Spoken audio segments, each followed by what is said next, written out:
இன்னைக்கு நம்ம எதை பத்தி பார்க்க போறோம் அப்படின்னா, ஸ்ரீ தில்லை நடராஜர் கோயிலை பத்தி தான் பார்க்க போறோம். இது சிதம்பரத்தில் அமைஞ்சிருக்கிற ஒரு சிறப்பான கோயில். இந்த கோயில் எங்க அமைஞ்சிருக்கு அப்படின்னா, நம்ம கடலூர் மாவட்டம் சிதம்பரம் இந்த கோயில் அமைஞ்சிருக்கு. இந்த கோயில் பல்லாயிரம் ஆண்டுகளுக்கு முன்பாக சோழ மன்னனால கட்டப்பட்ட ஒரு சிறப்பான கோயிலாகும்.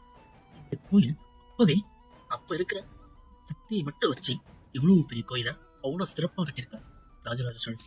ராஜராஜ சோழன் யாருன்னு உங்களுக்கு நல்லாவே தெரியும். அவர் ஒரு சிறப்பான மன்னன். அது மட்டும் இல்லாமல் ஒரு போர் வீரர். இவர் இந்த கோயில் மட்டும் இல்லாம பல கோயில்களை கட்டியிருக்காரு. தஞ்சை பெரிய கோயில், இந்த போன்ற பல கோயில்களை கட்டியிருக்காரு. அவர் கட்டின கோயில்கள்ல இந்த கோயிலும் உண்டு.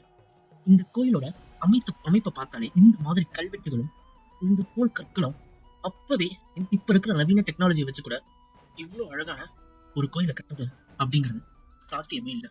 ஆனா அப்பவே எப்படி இவ்வளவு அழகா கட்டியிருக்காங்க அப்படிங்கிறது இன்னமும் நம்மள பிரமிப்புலதான் ஆழ்த்துது. இந்த கோயில் இருக்கிற சிலைகள் இங்க பாத்தீங்கன்னா உங்களுக்கு தெரியும், வரிசையா எவ்வளவு சிலைகள் இருக்கு, எவ்வளவு கல்வெட்டுகள். இதெல்லாம் செய்யறது எவ்வளவு நாட்கள் ஆகும், அவ்வளவு நாட்கள் செலவெடுத்து எவ்வளவு அழகா செஞ்சிருக்காங்க அந்த சிற்பிகள் அப்படிங்கிறதும் ரொம்ப சிறப்பான விஷயமாகும். அது மட்டும் இல்லாம இந்த கோயில்ல சில ரகசியங்களும் உண்மைகளும் இருக்கு. இந்த 9 வாயில், அதாவது இந்த கோயில்ல நீங்க வாசல்ல வரும்போதே பாத்தீங்கன்னா இந்த 9 வாயில்கள் இருக்கும். இந்த 9 வாயில்களும் நம்ம மனித உடம்பில் இருக்கிற 9 வாயில்களை குறிக்குது அப்படிங்கிறது புராணங்கள்ல கூறப்பட்டிருக்கு. இது சயின்டிபிக்காவும் ப்ரூவனான ஒண்ணு.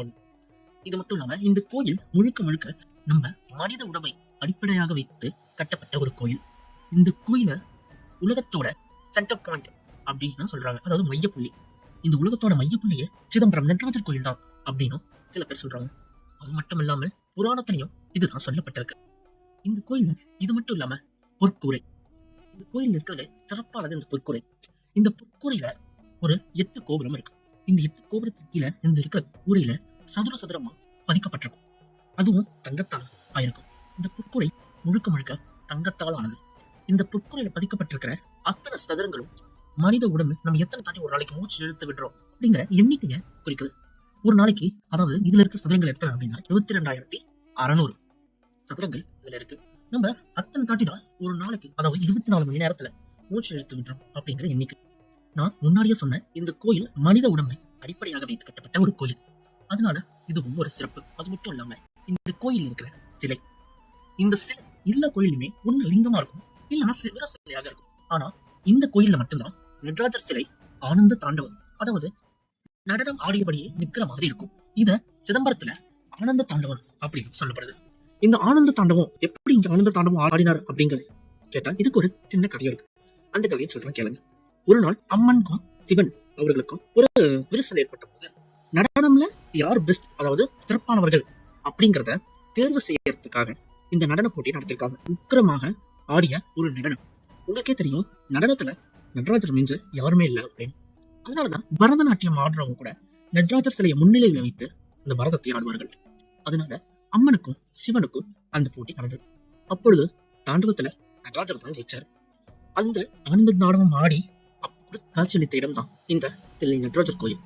அப்பவே இது போல சிதம்பரத்துல தில்லை காளியம்மன் கோயில் அப்படின்னு இருக்கு. ஏன்னா 2 பேருமே இங்கதான் நடனம் ஆடுகிறாங்க. அதனால பக்கத்திலேயே மிக அருகாமையில் அந்த கோயிலும் அமைக்கப்பட்டிருக்கு. இதுதான் இந்த சிதம்பரம் நடராஜரோட ஒரு ஸ்பெஷாலிட்டி. அது மட்டும் இல்லாம சிறப்புகள். சிதம்பரம் நடராஜர் ஆகாயத்திற்கு சமமா சொல்லப்படுறாரு.